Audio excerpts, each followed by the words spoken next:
La FAO a organisé en novembre 2013, en prélude à cette année internationale de l'agriculture familiale, un dialogue régional qui a couvert donc les 19 pays de l'Afrique du Nord et du Proche-Orient et qui a réuni des participants à la fois des producteurs, des ministères, de la recherche et qui ont élaboré un certain nombre de recommandations à l'issue de ces 3 jours de discussion.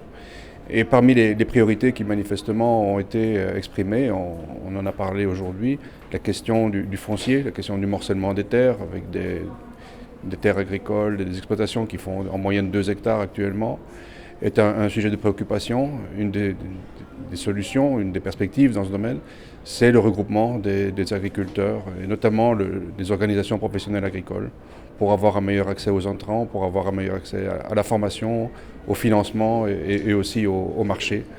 Donc c'est une des priorités sur laquelle la FAO dans la sous-région va travailler dans les années qui viennent.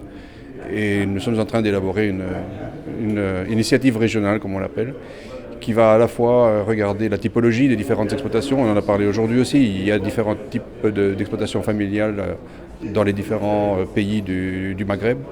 Et elle va également s'intéresser à la question de l'amélioration de la productivité des exploitations, de meilleur accaparement de la valeur ajoutée par les petits exploitants le long de la chaîne de valeur et des filières.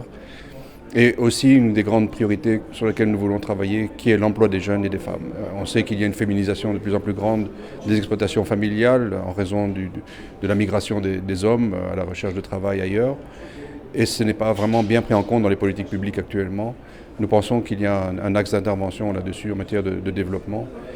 Et l'emploi des jeunes, tout le monde en parle, mais on a encore du mal à définir des stratégies d'intervention dans ce domaine.